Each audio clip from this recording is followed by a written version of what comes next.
Welcome to the Growth and Resiliency Speaker Series brought to you by the Growth Catalyst Program in collaboration with Alberta Innovates, the province's innovation engine. The Speaker Series is supported in part by the Government of Canada as part of the Regional Relief and Recovery Fund. Led by Mount Royal University's Institute for Innovation Entrepreneurship, the Growth Catalyst is an intensive program designed to spark the creation and set the foundation for executing a growth strategy by CEOs and their senior leadership teams. I'm delighted today to welcome Michael Bungay Stanier, and I'm going to explain a little bit about what he's going to do with you today. He's a force for change, essentially. So he's best known for the book, The Coaching Habits. If any of you have read it, it's absolutely fantastic. I've got my copy here, well used. Sold close to 1 million copies and has thousands of 5-star reviews online. His latest book, The Advice Trap, is all about what it takes to tame your advice monster. He founded the Box of Crayons learning and development company that helps organizations move from advice-driven to curiosity-led. They've trained hundreds and thousands of managers to be more coach-like, and their clients range from Microsoft all the way to Gucci. Michael actually left Australia about 30 years ago to be a Rhodes Scholar at Oxford University, which his only significant achievement was falling in love with a Canadian, which is why he now lives in Toronto, having spent time in Boston and London. And so we have a little bit in common. And the piece we have in common certainly isn't the Rhodes Scholar. Balancing out these moments of success, he was banned from his graduation for the balloon incident. Was sued by one of his law school professors for defamation, and his first published piece of writing was a Harlequin Romanesque story involving a misdelivered letter called The Mail Delivery. So without further ado, I would love to introduce Michael Bungay Stanier to the floor, and over to you, Michael. Brilliant. Look, I'm so happy to be here, excited to be working with you. As soon as I got the call from Simon and Khaled and the team say, hey, would you like to come and be part of this with us? I was like, absolutely. This sounds like important work, cool people. I'm really happy to be here. Now, I've got no slides. This is a slide-free presentation. I do have little bits of paper that I'm holding up to my camera. So there's the title of what we're doing, the 5-question leader. And by leader, a little asterisk next to it there, I mean anybody who interacts with other human beings sometime, some part of their work. So you don't have to be the boss, you don't have to be the founder, you don't have to be a COO. If you interact with other human beings, I've got something for you in this session. Now, I just want to check with Simon and Shane. I'm not seeing myself on camera. Are you seeing me on camera okay? Everything is perfect. Simon, perfect. All right, that sounds great. It means I'm working slightly blind because I can't see myself, but quite frankly, that's probably a good thing. You know, that kind of weird Zoom experience we all have of watching ourselves on screen endlessly? This is a bit liberating. So, look, if I had to say that I'm trying to do one thing with you while I'm here, it's probably this. It's to unweird coaching. And we're going to get into what I mean by that. I think coaching is a really powerful technology that serves your organization, that serves you, and serves those that you lead. But you've got to understand how to make it an everyday, unweird part of how you operate. Because at the moment, coaching shows up with a bit too much baggage. But here's what I need to tell you. This is not 1 hour of Michael monologuing at you while you sit around and hang out. Not at all. This is a pretty interactive, very practical webinar. And we start right away. So I need you to get the chat box up, the group chat box, because we're going to be using that a lot. And I've got a question for you. This is how I want to start. And it's a question about how you're showing up for this. So you need to give me a score between 1 and 7. 1 is low, 7 is high. And the question I've got for you is here. How focused do you plan to be with me during this webinar? How focused? Because let's face it, webinars are rife with distraction, particularly as I know you've already done some work this morning and you'll do some work this afternoon. So you're ripe for distractions. So let me tell you what I mean by that. One is, look, I mean to be fully disengaged during this whole webinar. There's something burning in this corner over there. The kids are playing in that corner over there. There's a sweeping herd of wildebeest in the other corner. I've got drums going.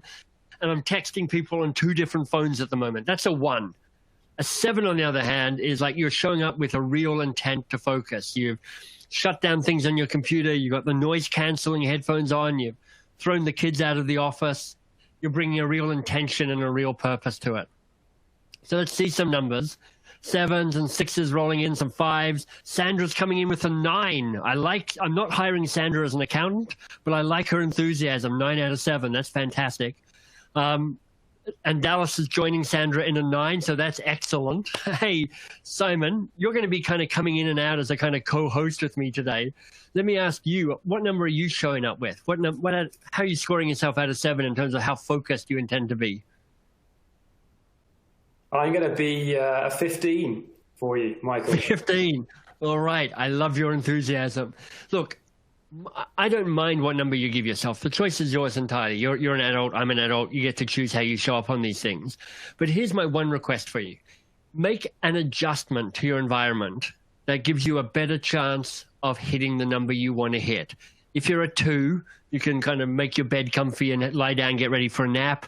If you're a 9, you're like, okay, I've locked the door. I've shut down this. I've moved my phone out of reach so I can't check my phone during the boring bits. There won't be any boring bits. Whatever you're doing, make an adjustment where you are at the moment so you're more likely to hit the number that you want to hit yourself. Because let's face it, you are giving me an hour of your life. You're never going to get this hour back again.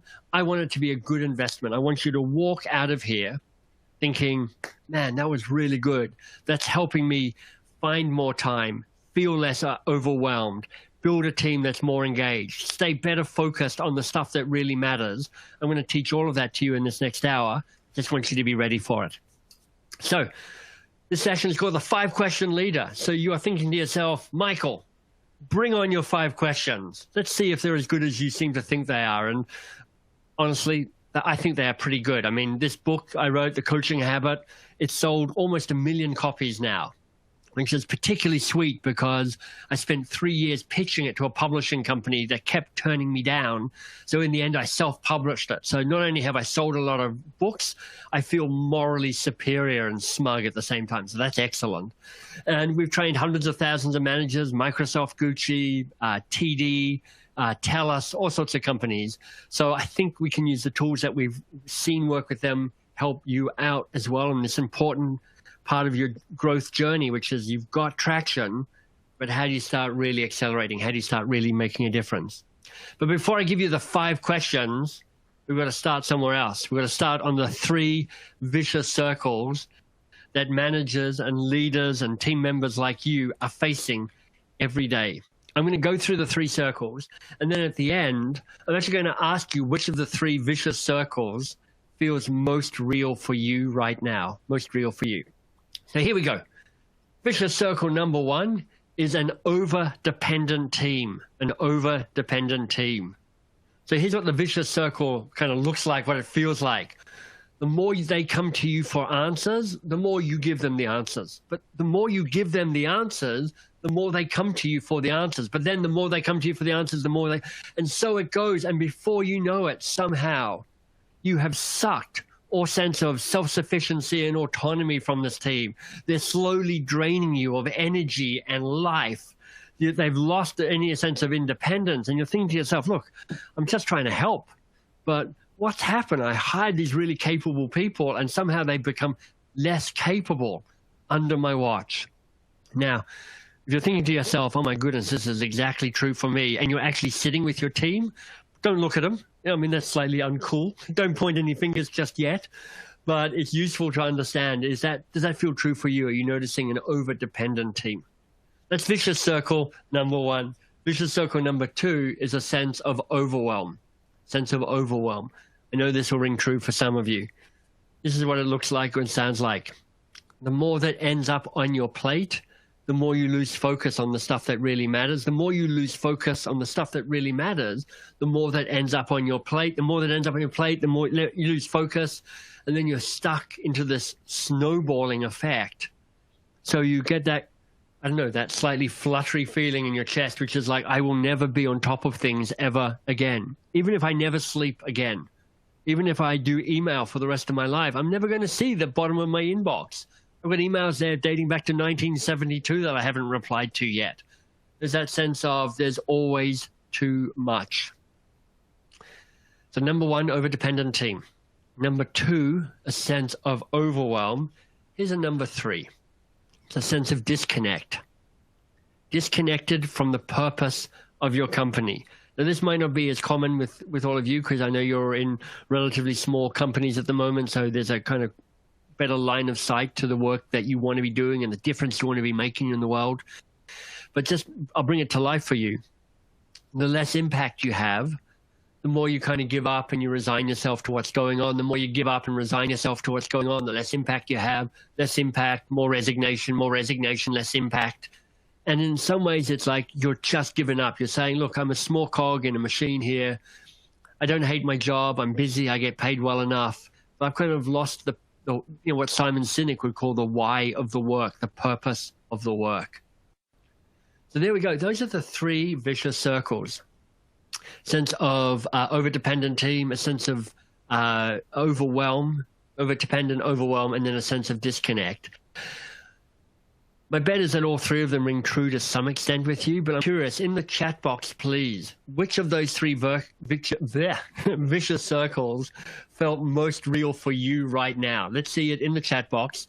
And Simon, let me call you back on and ask you, which of those three vicious circles felt most real for you right now? Kind of rings a bell. Yeah, I think I'm connected to the purpose for sure of what we're doing. I actually don't really necessarily always have a team to delegate to.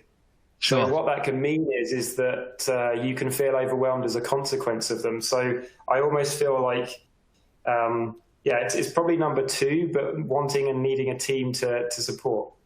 Nice.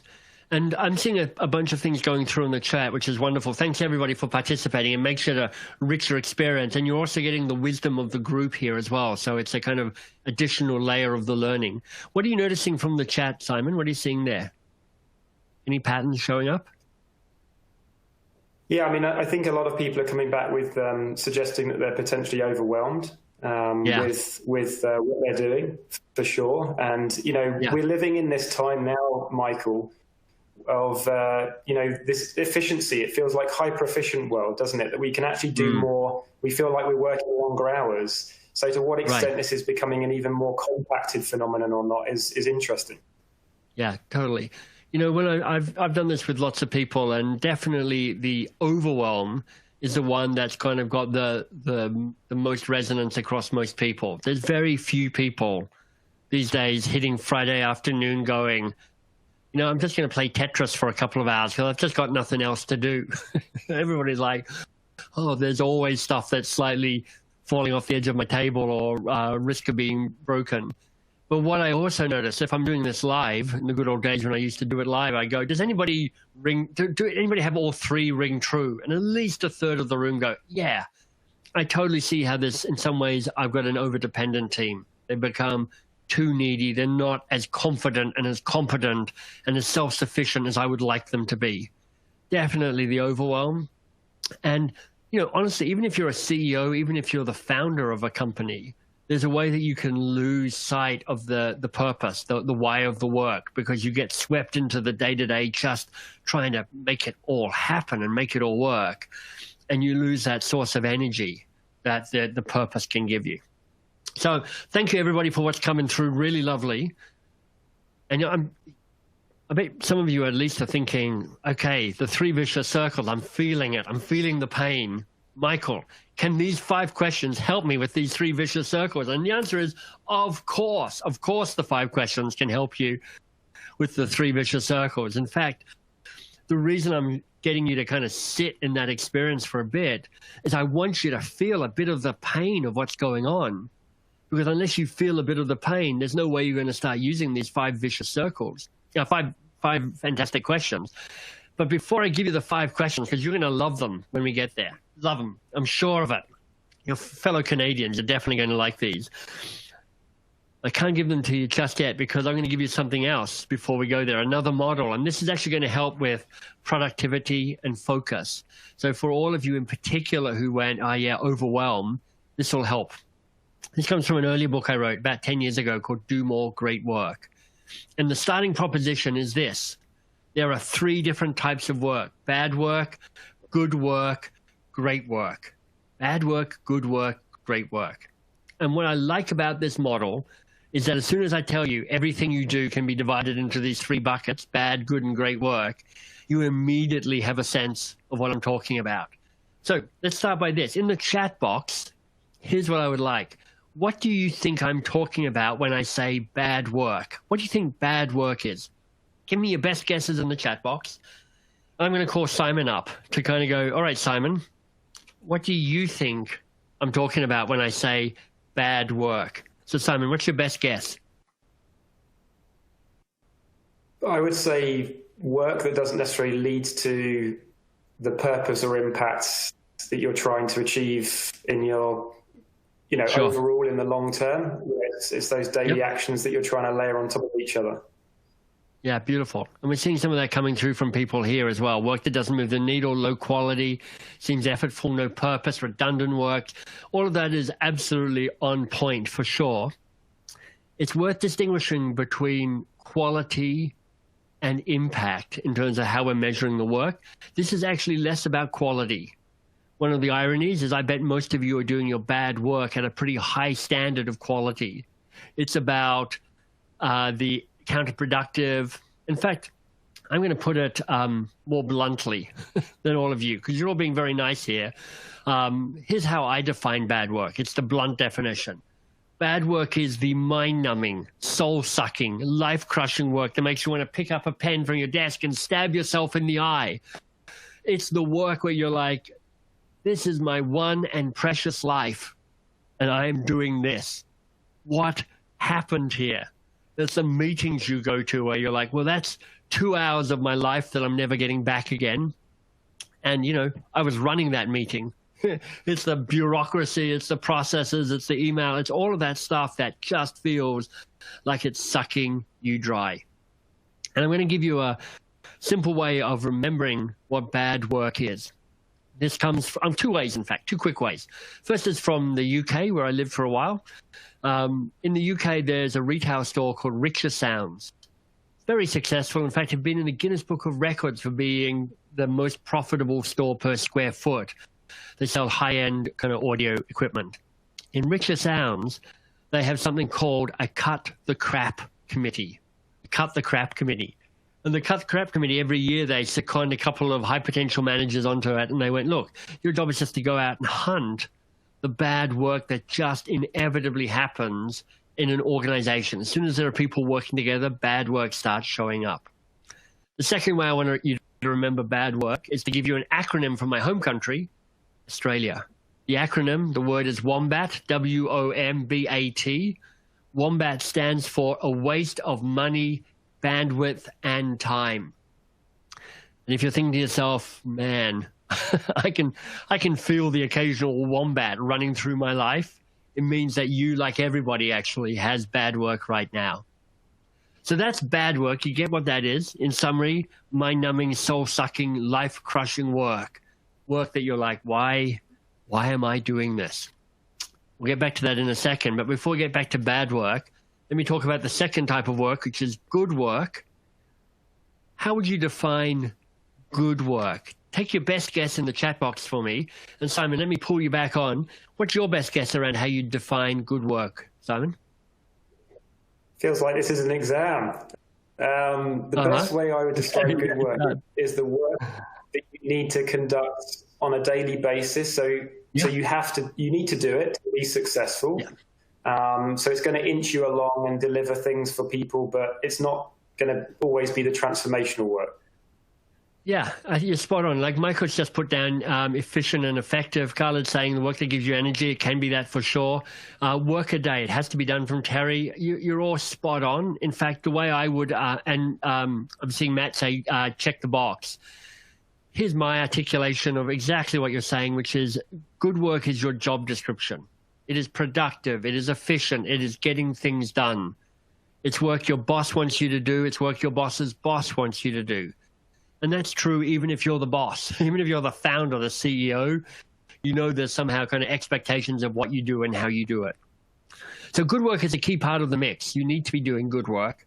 Organizations need to be doing good work. It's part of the predictable, productive, efficient work that brings in revenue, makes customers happy, helps drive top line and bottom line results.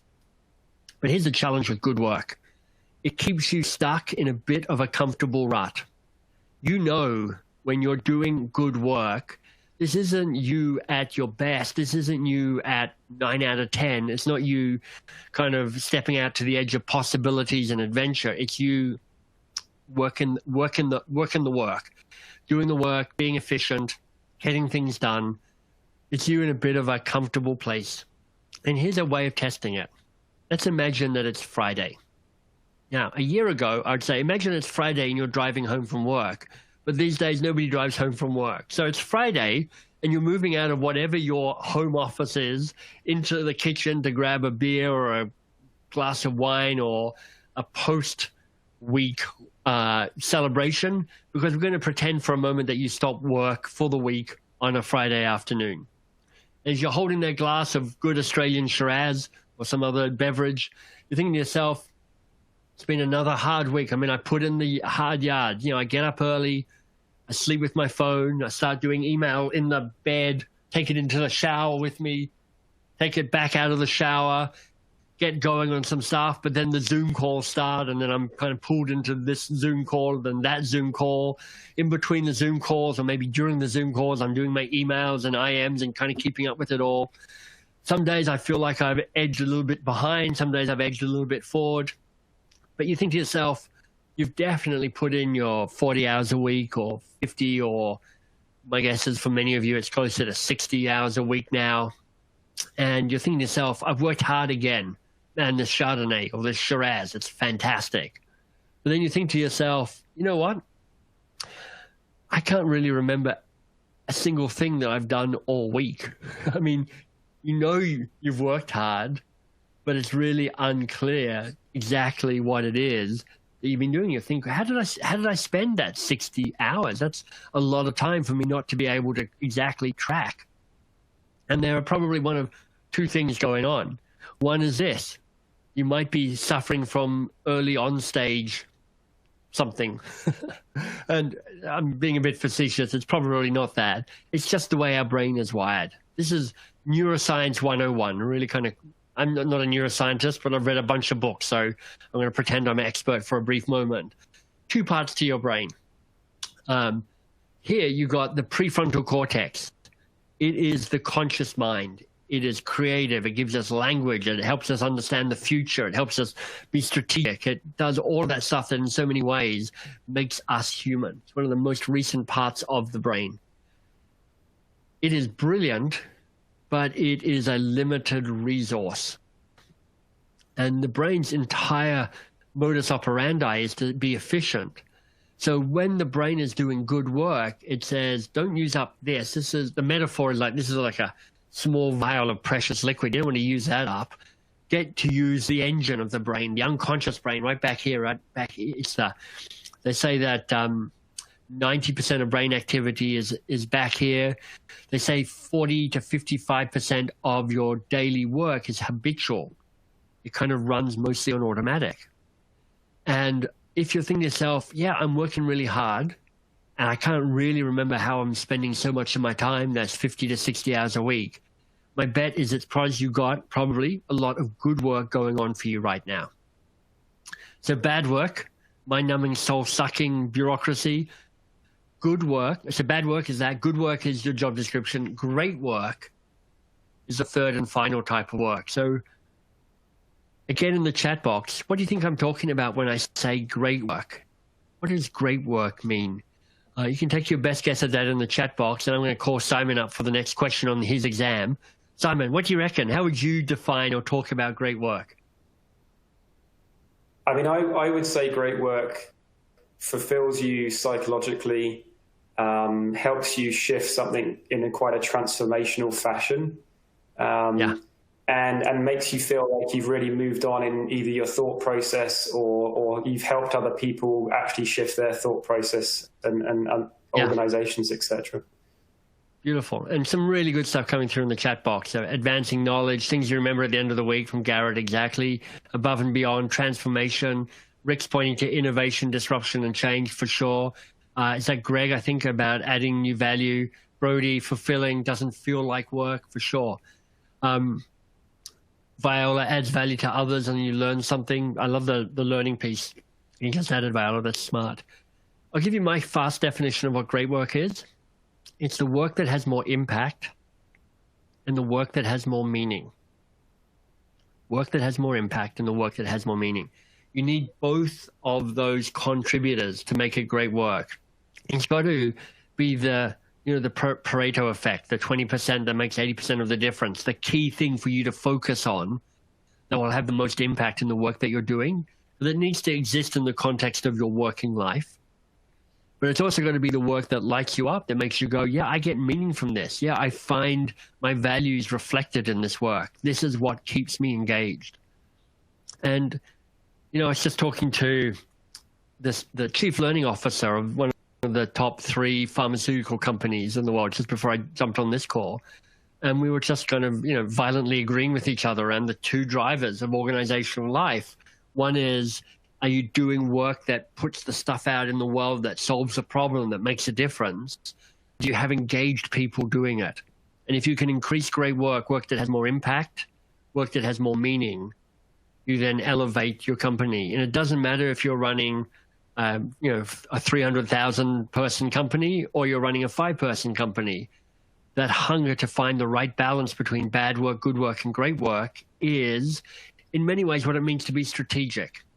Because this is not just a question for self-fulfillment, what's your mix of bad, good, and great, but it's your question for your organization, which is like, how are we doing? Are we happy with how we are balancing particularly good work and great work as a company? Because every company needs a mix. You can't do 100% great work, your brain just explodes.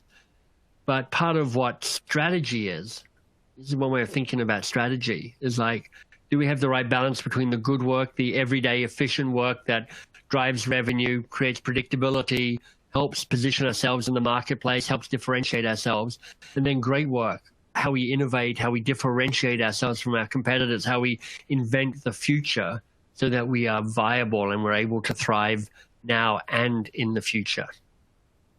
So there you go. There's the theory of bad work, good work, and great work. I know you get that in theory. Let me make this real for you.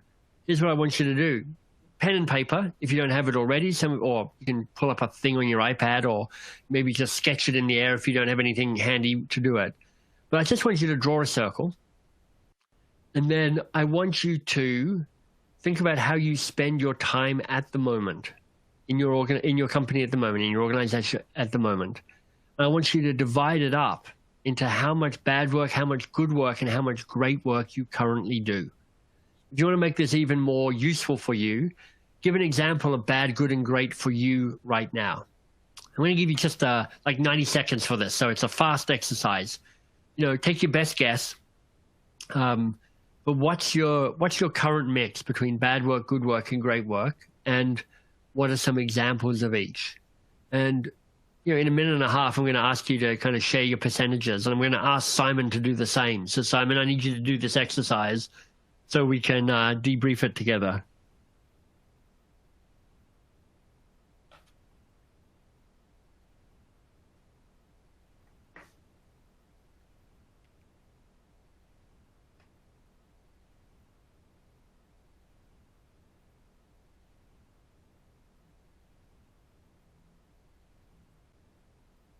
About a minute to go.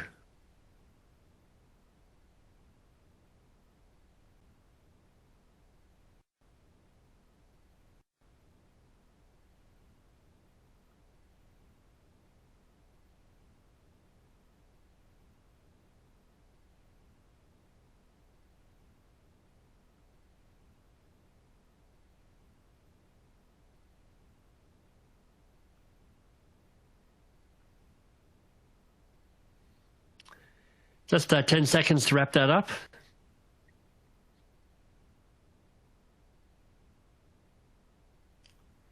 Beautiful. So here's what I would like you to do.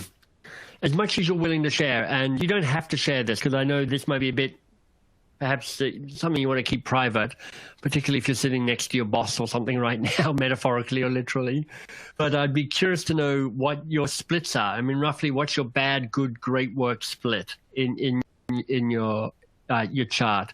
And Simon, let me pull you up and ask you, when you did that exercise, what did you notice? Yeah, I mean, what I noticed was I was spending probably the majority of my time in good work. And I would say good work probably ends up consuming the great work sometimes. But I manage sometimes to avoid bad work. So I'm doing okay there.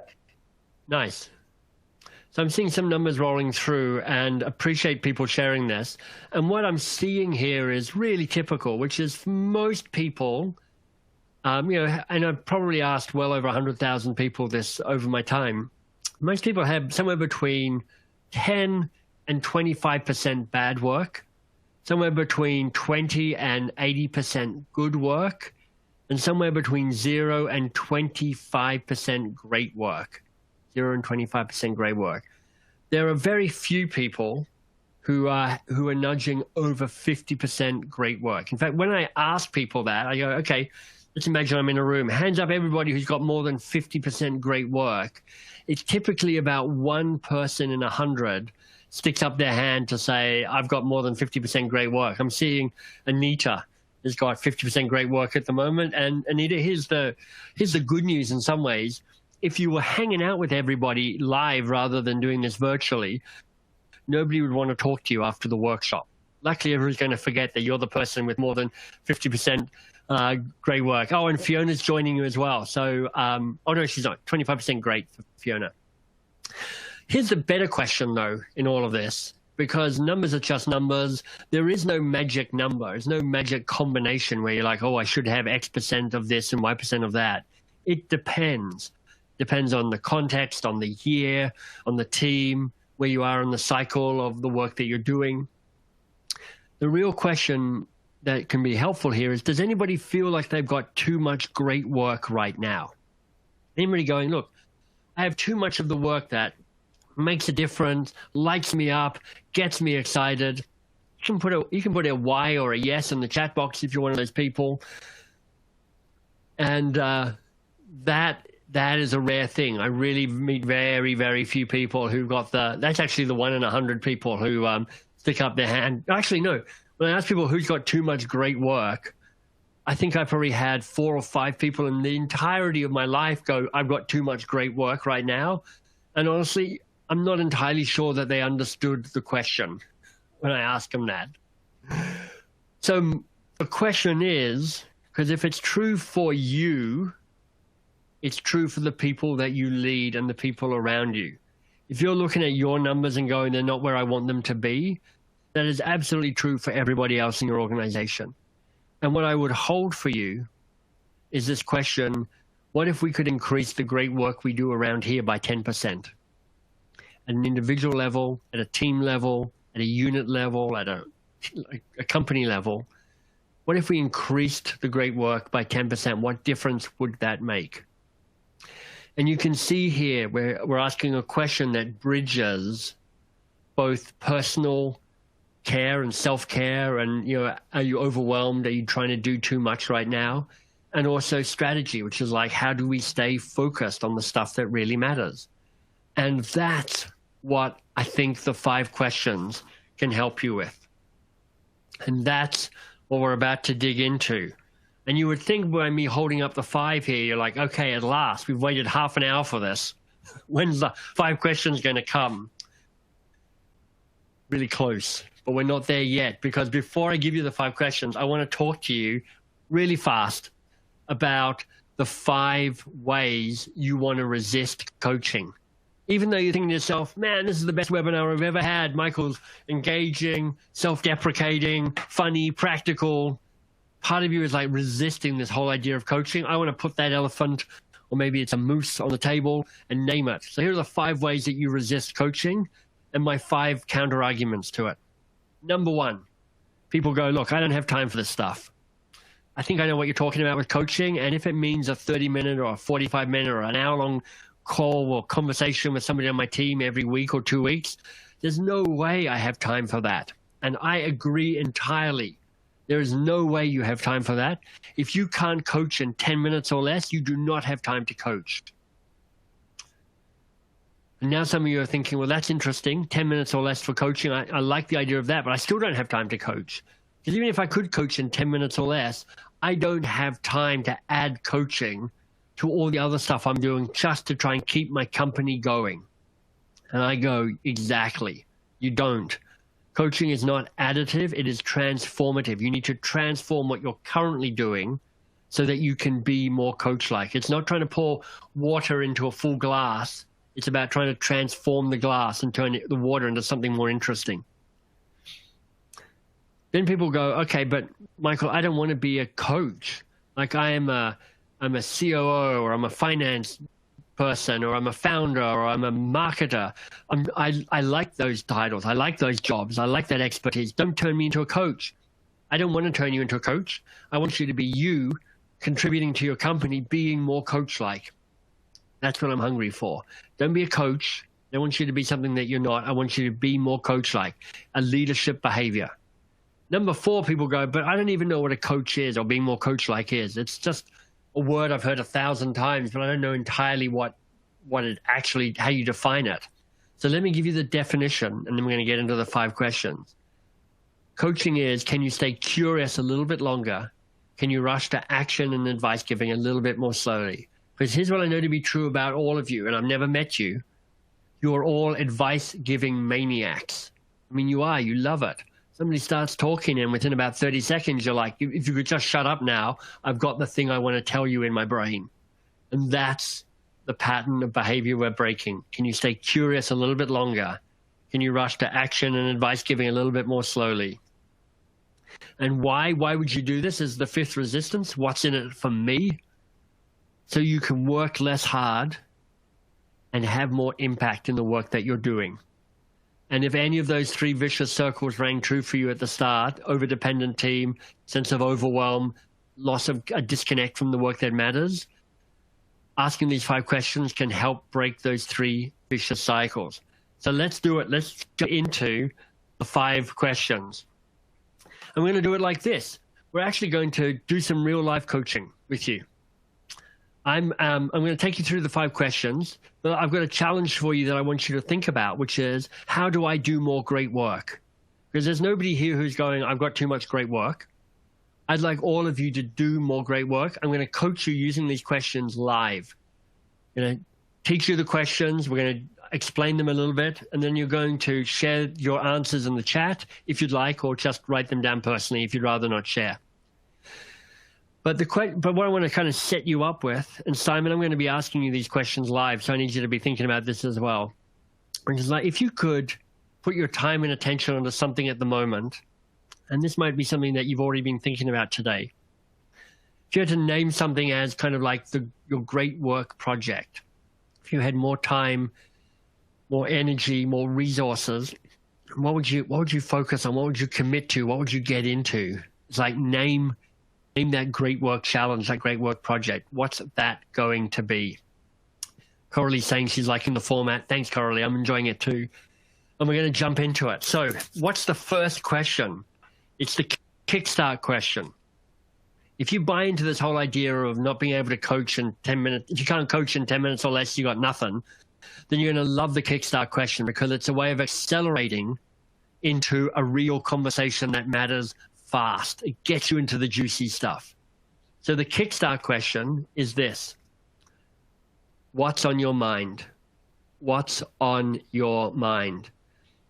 And what that does, this is why it works so well. It's an open question. It's big, it's wide. And it says to that person, don't tell me everything. Don't tell me anything. Tell me the thing that you're excited about, or worried about, or nervous about, or anxious about. Let's get into it. What's on your mind? How do we best use this precious time that we have together? So the broad question is, how do you do more great work? And when I ask you what's on your mind, what comes up for you, I'd love to see your answers in the chat box there. What's on your mind when you think about how do you do more great work, what a great work project might be for you? And Simon, let me call you up, question as well. When you think about you doing more great work, what's on your mind? I think particularly in relation to the work that we're doing here and the work we're doing through the Growth Catalyst with CEOs and leaders, I think my thought is around how do we make this even bigger and how do we make this even more impactful? Nice. I love that. It's like, it's already great. I mean, this format, this experience, the little bit I'm seeing of it, I'm loving. But it's like, how do you grow it? How do you scale it? How do you make it mean something more? So, and Khaled's supporting his brother in arms there. Good answer, Simon. So Terry's saying things like stakeholder engagement and learning about what makes an impact. And we'll see some other answers coming through in the chat box. If you're willing to share, it's an open invitation. You're more than willing not to share. But here's what I would say. By sharing, you get to share what you're up to with your colleagues who are on the call with you. And there's not only a shared wisdom to be had here, but a kind of collective understanding about what you're all up against, because you're in different businesses and you're all up against similar challenges. So there's a way that you will feel more supported by both sharing and seeing what's being shared in the chat box here. So nice ones coming through. Like I like Rick's, how do we impact more entrepreneurs? That's a really nice statement as well. Michael's developing relationships that generate outcomes and trust as an ecosystem. And what you're noticing as we get to these statements, and this is exactly how they should be at the moment, is at the moment they're fairly high level. They're fairly kind of big picture. Now, here's the thing. Like, I don't even know who these people are. Michael K. and Rick D. and Terry R. I don't know who these people are. But quite frankly, there's one part of my brain that goes, oh, I've got answers for all of them. Oh, Fiona, look, I've written a book on courage. I can do courage. Ah, Michael, I've got a mate who's perfect on outcomes and relationships. Let me give you some top tips around doing that. And there's one part of me that is already wanting to leap in and give answers and provide solutions, because let's face it, that's how I add value to this conversation. You know, and we've all got that driver to, like, I want to be helpful, I want to add value, and I want this to be fast. So let me just jump in and try and fix it. But if I was doing that, I'd be making a grave mistake, because at the moment we don't even know what the real problem is. I'm going to share questions 2 and 3 to show you how to help getting a little deeper in that. I'm going to share, and I'm going to give you a script that you'll be able to use immediately to improve almost any conversation that you have. So question number 2 is the focus question. What's the real challenge here for you? What's the real challenge here for you? And the power of this question, actually the presumption of this question is we spend way too much time in our organizational life trying to solve the first thing that shows up rather than the important thing that shows up. We get seduced into thinking that the first challenge that gets presented is the real challenge, and it almost never is. So how this question is written really matters. Let me take you through it. I could ask somebody just, what's the challenge here? And that's okay, but it's a little bit kind of asking for a repeat of the same answer. What's the challenge here? As soon as you add the word real, it becomes more effective. What's the real challenge here? Because it says to the other person, look, there's more than one thing going on. There's all sorts of different avenues we could take to try and figure this out and solve it. What do you think is at the heart of it? What's the real challenge? But I want to see some of the magic happens, perhaps all the magic happens when you add for you at the bottom there. What's the real challenge here for you? Because when that happens, you swing the spotlight from the problem to the person solving the problem. And the magic in that is that suddenly they're now part of the ecosystem, and you're helping them learn and grow whilst also solving the problem. So what's the real challenge here for you is actually a very powerful way to drive growth and drive focus at the same time. And as Sandra's saying, it's going to get you closer to the real pain point. What we're going to do is we're going to combine that with the best coaching question in the world. I know, it's big talking. I'm going to give you the acronym. Here's the acronym, AWE. So it is literally an awesome question. Here's what I'm going to ask you in the chat box. What do you think AWE stands for? What's your best guess? It's a 3-word question, AWE. If you had to guess what AWE stands for, what do you reckon it might be? Take your best shot at it. Let's see who lands on it first. I'm not going to ask Simon because I think Simon already knows. He's already read the book. And Anita crosses the finish line first. Well done. Anita, Jen, Matt, you're all seeing it. And what else? And what else? I know. It doesn't sound like the best coaching question in the world. It sounds slightly anticlimactic.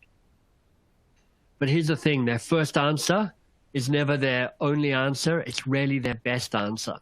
And what else is your opportunity to dig deeper and get closer to what really matters. Dallas, I like, are we evolving? It's not the answer I was looking for, but it's a good question nonetheless. So here's the script. I'm going to get you to do this work by yourself. We're going to have 3 or 4 minutes because I'm going to coach Simon using the script as well. But I know what's on your mind because you entered some of the things into the chat box there. And if you haven't entered it, you've written it down. Here's what I want you to ask yourself. So what's the real challenge here for you? When you look at that challenge, and at the moment it's a bit broad, what's the real challenge here for you? Well, what's the real challenge? But what's the real challenge here for you? And then ask yourself, what else? What else is a challenge? And then ask yourself, what else is a challenge? And then go, right, so all that being true, what's the real challenge here for me? What's the real challenge here for me? This is actually real work. You're going to sweat a bit as you go through this. And there's going to be one part of you that's going to want to kind of opt out of it and go, I can't be bothered. But I encourage you because this is going to actually help create a bit of a breakthrough in the work that you're doing. And we're going to try it out and see if I can pull it off by doing a little bit of live coaching with Simon. So Simon, come on up on screen for me if you wouldn't mind.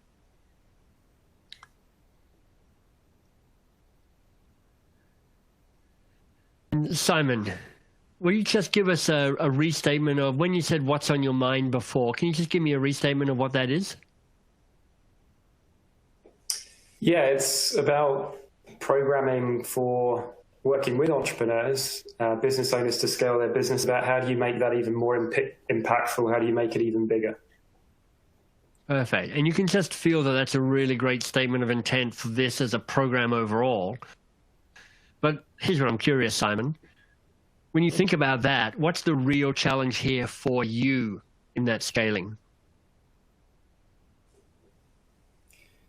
So in being asked that question, which I haven't been asked before today, it's not about who's on this call. So the people who are on this call are those people who have already engaged and want to engage in great work, which you talk about, Michael. It's about how do you actually convince other people that they need to engage in great work. So in our line of work, there aren't enough people, I think, as leaders of businesses who are aware of the needs to engage in great work. So, some of the names I'm seeing pop up on the chat are even some of my UK friends who went through the Big Journey program that we had back in the UK. And they are also those who do recognize the need and want to spend time on great work. So I think for me, it's about how do we actually create that momentum around other people recognizing and wanting to spend more time on great work. Nice. So as I'm just speaking to everybody listening in now, as I hear Simon talk, and forgive me for talking behind your back, Simon, I hear him talking about we need to do this and we need to do that. And that's all great and not what I'm interested in. Because here's what I want to know. I hear that, Simon. And what's the real challenge for you in figuring that out? Yeah, very good question. I think being able to demonstrate to people here in particular, I guess, in this province, that this is a program of work that is required and is valued. So that's something that we're all working on and I'm working on in particular. Nice. I love it. So one is kind of proving the value of this program to other people in the province. What else is a challenge for you around this bigger goal of scaling? So one challenge is actually, what do we even mean by that term? So there's a lot of myth around what we mean by scaling up and a scale up and a high growth company and all sorts of things. So I think that's a huge challenge. I think money is a big challenge. Money always is. These are companies that are trying to grow, but they're therefore investing the majority of their resources in that growth process and not necessarily the growth of their leadership. So, Yeah. You therefore need to find those resources elsewhere to potentially support that growth. And let me interrupt you. I hear that piece around money being a challenge, but what's the challenge in that for you in terms of what you're trying to achieve here? If I had enough money, I'd be a philanthropic donor. Right. So it's finding the resources perhaps to fund this. Yeah, that's correct. Yeah. And if I had to you've talked about a number of different things around bring the right people in and bring the right money in and some stuff for you as well. If you had to kind of drop down and kind of give me the heartbeat for, if you could only pick one thing right now, what's the real challenge here for you in terms of wanting to increase the impact of this program?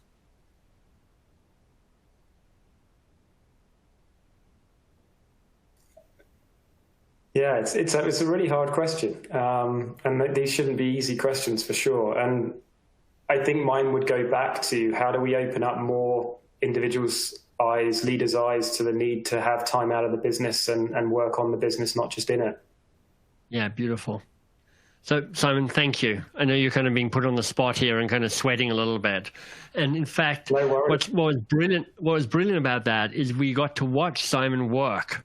One of our philosophies around coaching is to be lazy, meaning if I'm doing all the work in the coaching conversation, me the coach, me the leader, something's gone wrong.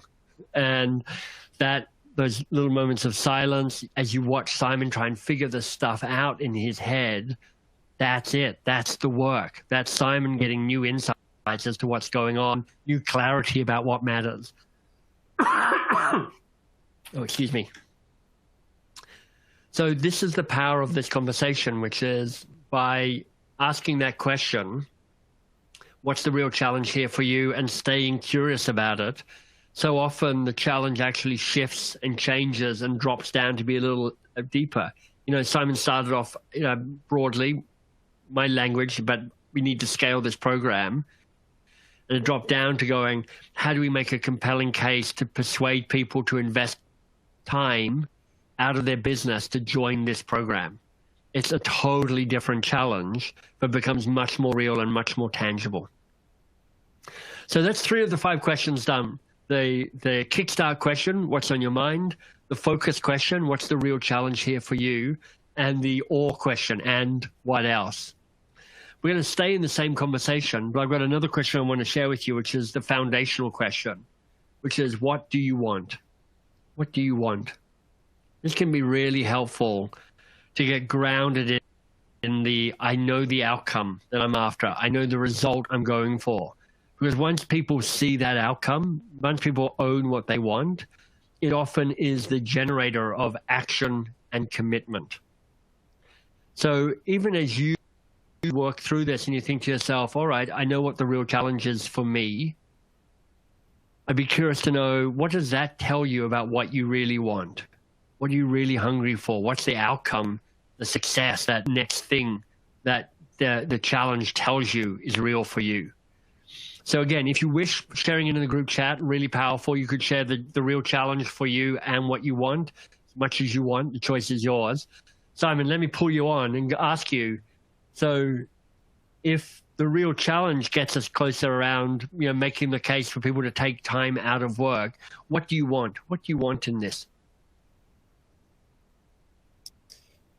I think ultimately it's about making this a flagship for people who would want to come and flock to this. And I talk about this in the province in particular, but how do we make this something that people feel they have to and need to be a part of and want to be a part of, and actually even potentially move their businesses here because they want to do that and need to. So I think that flagship approach of the way that they could work with our ecosystem, the impressive people that we have within it, would be something that I'd be sort of wanting to champion. Nice.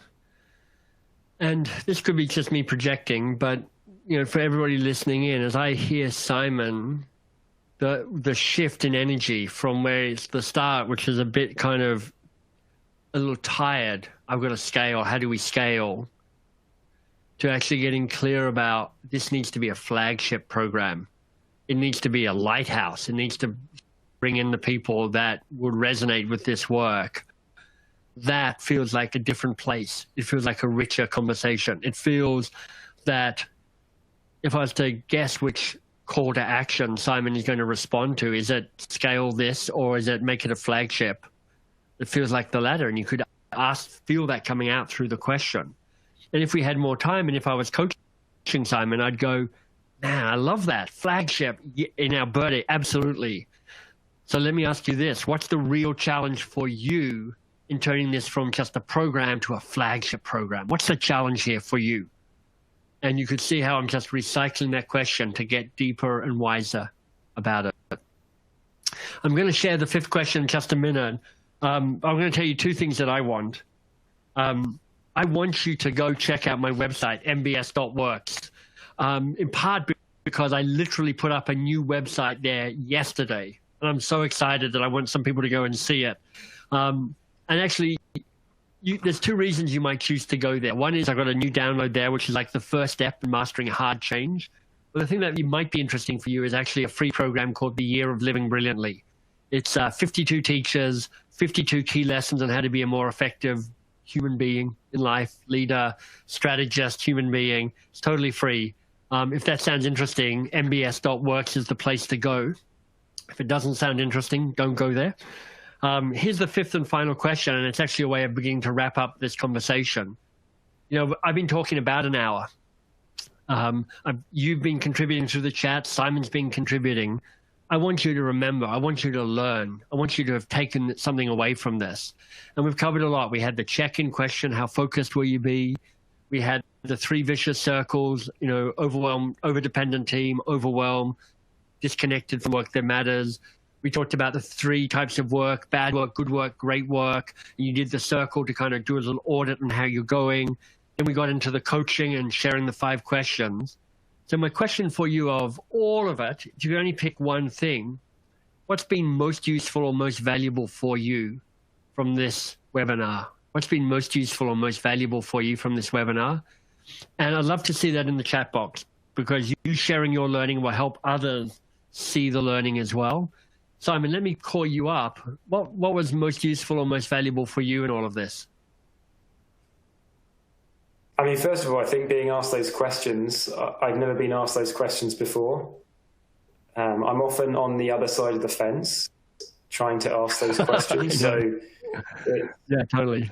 It's actually really refreshing to be asked those questions and to engage in a deeper thought process. I mean, people probably on this call were looking at me and going, hey, he's spending some time thinking about this, and that wasn't gamed. I was actually thinking a lot about this. So I think that opportunity just to take a breath and think a little bit differently. I love it.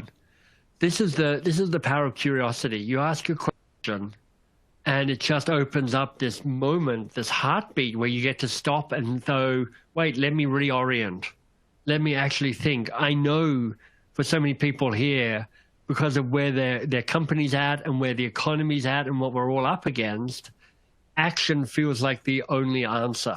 It's busy, busy, busy. There's nobody here is not feeling a bit overwhelmed by it all. But what curiosity brings and the power of asking questions allows you to think, take a breath, and orient to the stuff that matters most, and to orient to the stuff that will nourish you rather than deplete you. So lots of wonderful things flowing through in the chat box. I'm glad it proved to be so useful for you. I'm liking what Jen's taking away. This is the kind of the meta learning, if it's there for you, which is watching how I presented this. So you're welcome to take and borrow and adapt any of the techniques I've used to learn to be a better facilitator. There's all sorts of things I did to break some of the rules to make this more compelling and more engaging for you. Everything from that check-in question at the start, to using handwritten slides, to really using the chat box, to having Simon be a co-host with me and breaking up the monologue. All of these things are ways to make this hour go faster for you. Hey, Simon, let me pull you back in. Our time is all but done.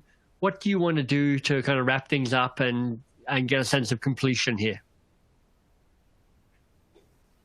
I just want to obviously, first of all, say thank you very much, Michael, for sharing with you and sharing us and asking these important questions and these models, because they're definitely models that we can take away, very practical. And it's been excellent time, and I hope those people on the call have really enjoyed what it is that you've had to say. All I would say is that, this is the Growth and Resiliency Speaker Series, which has been brought to you by Alberta Innovates, the province's innovation engine. And we're delighted to be working with Alberta Innovates through the Growth Catalyst program, there to spark energy and excitement around a scaling and growth strategy for CEOs and leadership teams. So thank you for being a part of this, Michael. It means a lot. And, great to have you in Canada as an Aussie, and super excited by what these tools can actually bring. Perfect. Thanks, everybody. I really enjoyed being part of it with you all today. Thanks for having me along. And Khaled and Simon, thanks for helping me. And Shane and the team behind the scenes, thanks for your technical help as well. Thanks a lot, everybody. Thank you, Michael. Bye-bye.